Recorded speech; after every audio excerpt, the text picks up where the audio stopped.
Hello guys, I have just realized that it's literally impossible to talk about Donald Trump without irritating everyone. Part of the people will not like it when I criticize his decisions to continue negotiations with Putin. And the other part is simply disappointed with the fact that Donald Trump is the president of the United States. So I will be a smart girl and I will focus on Putin and Zelenskyy, the two other potential participants of the talks, and what we in Ukraine think about this idea of the White House. But before that, beautiful news from the Russian oil refineries. One more set ablaze with inexpensive Ukrainian drones in Krasnodar region, that is ethnographic Kuban. We have also targeted military headquarters there. Explosions were heard in Novorossiysk, and that is the new headquarters of the Russian Black Sea Fleet. And you can guess why they actually needed the new headquarters, right? Because the previous ones were destroyed together with dozens of Russian warships, boats, and submarines. And ballistics was working on Russian military bases in the temporarily occupied Crimea. Because here in Ukraine we want peace, but we also understand it is only possible, not after the talks between Putin, Zelenskyy, Witkov, Trump, but after the defeat and demilitarization of Russia. This will once and forever destroy their imperial appetite. Trust me, I'm Ukrainian. My name is Anna. I'm from Ukraine, I'm in Ukraine, and subscribe to demonstrate your solidarity, and please share these videos if you share my opinion. So let's start with this beautiful news from Krasnodar region, which is another Russian region turned into a war zone by Putin and his population.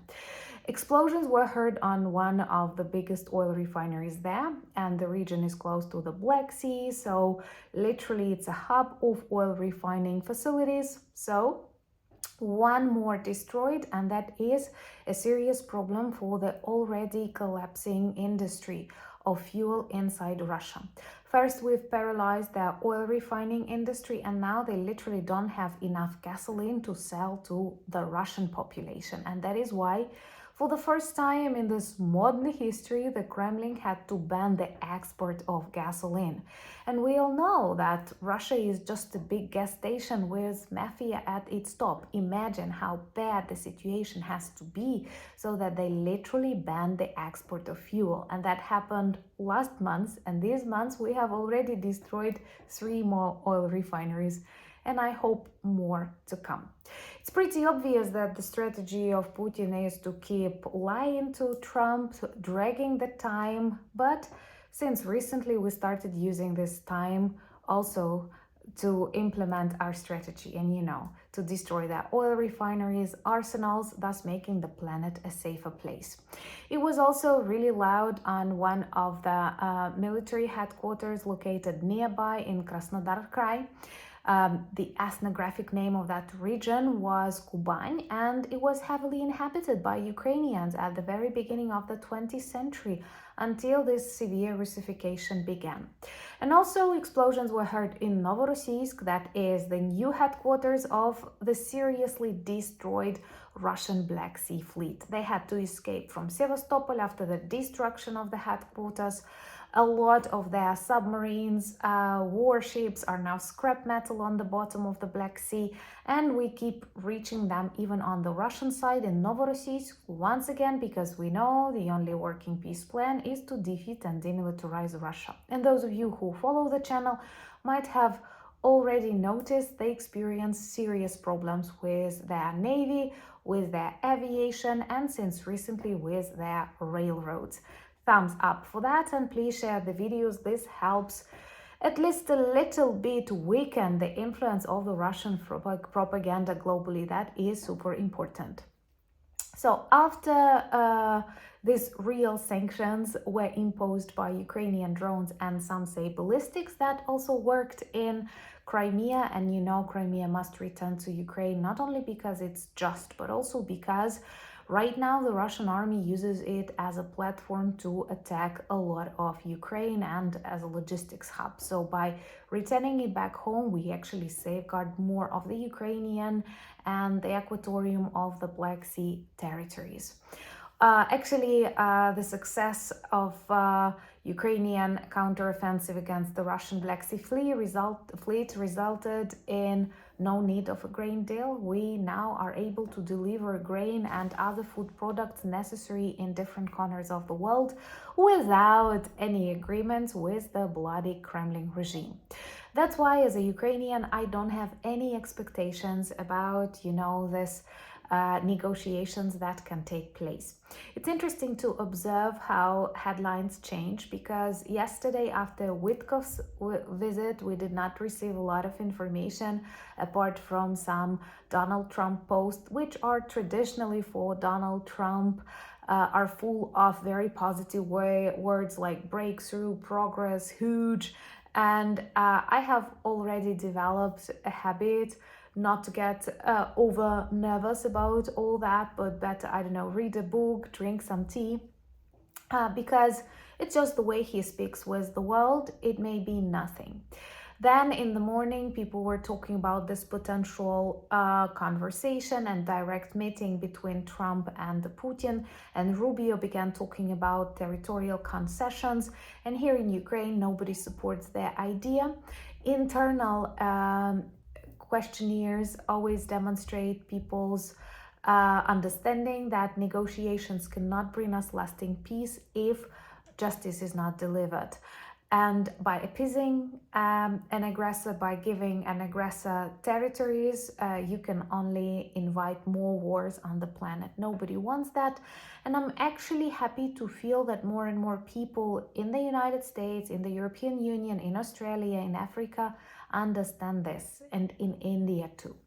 So that's a big change, by the way, if you compare to this global opinion, let's say 2 years ago. A lot of things changed. So, and then today, New York Post, it seems to me, New York, I guess, like a lot of headlines, because they keep reprinting each other, by the way, also, started sharing a different perspective, that Trump agreed to meet with Putin only if Zelenskyy is present.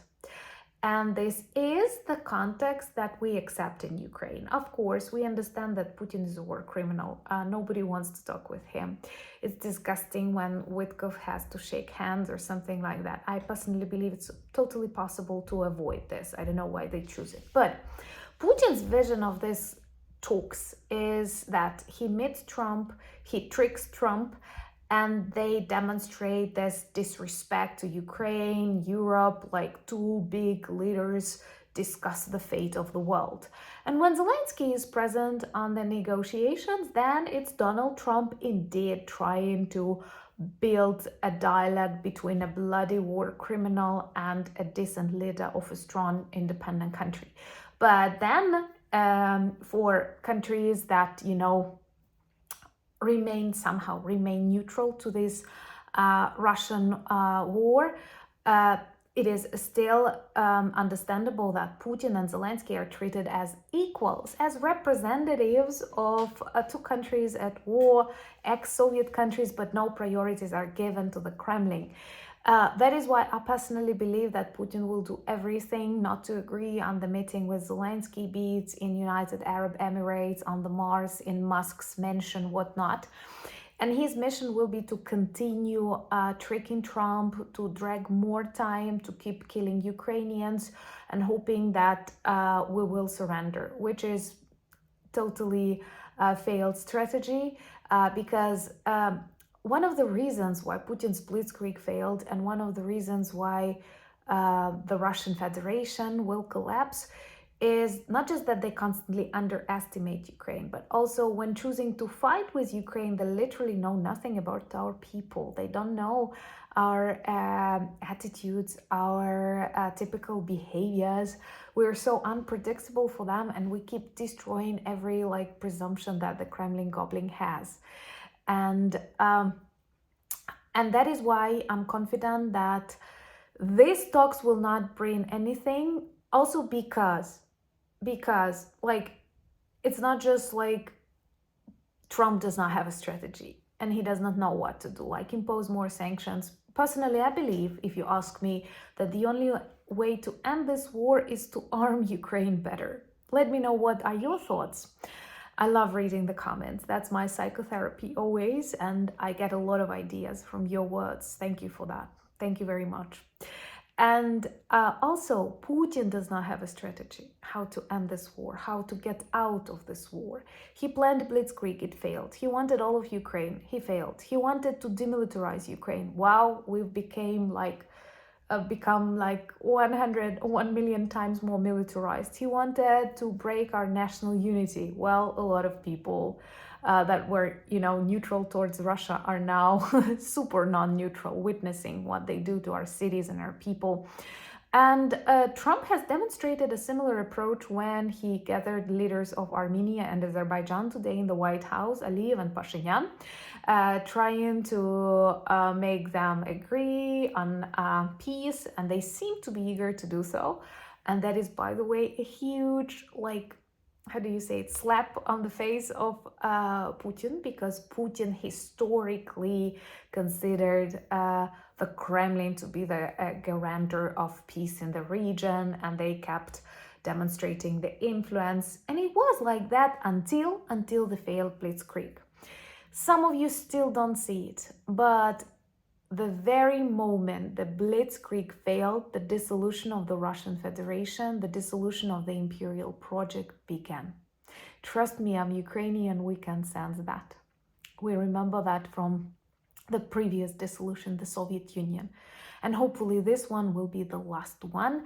And the economy gives us a lot of beautiful hints. By the way, I've read a really nice economic article about real food shortages that are coming to Russians. And this is not a country destroyed. This is not a country targeted with drones and ballistics every night. Can you imagine that just this war mongering industry, Putin's failed strategy, led to this severe destruction of the largest country in the world that lives in the past and soon will literally be in the past. Let me know, are you available this Saturday for a live stream? Because I've missed you and there are lots of good topics to discuss. Let me know. Are you available? And also follow me on X. I'm fighting there, on Instagram. Lots of everyday life moments in my stories. Subscribe to my Blue Sky, to my Threads, and we have an amazing Discord community. The link in the description of this video. Same as the link to our merch shop with lots of good items that work well as reminders and conversation starters about Ukraine, and literally you become our ambassadors. Thank you for choosing these products. Thank you for buying me coffees, becoming my patrons and sponsors of the channel, but most importantly, thank you for being friends of mine and friends of Ukraine. United we stand. Slava Ukraini!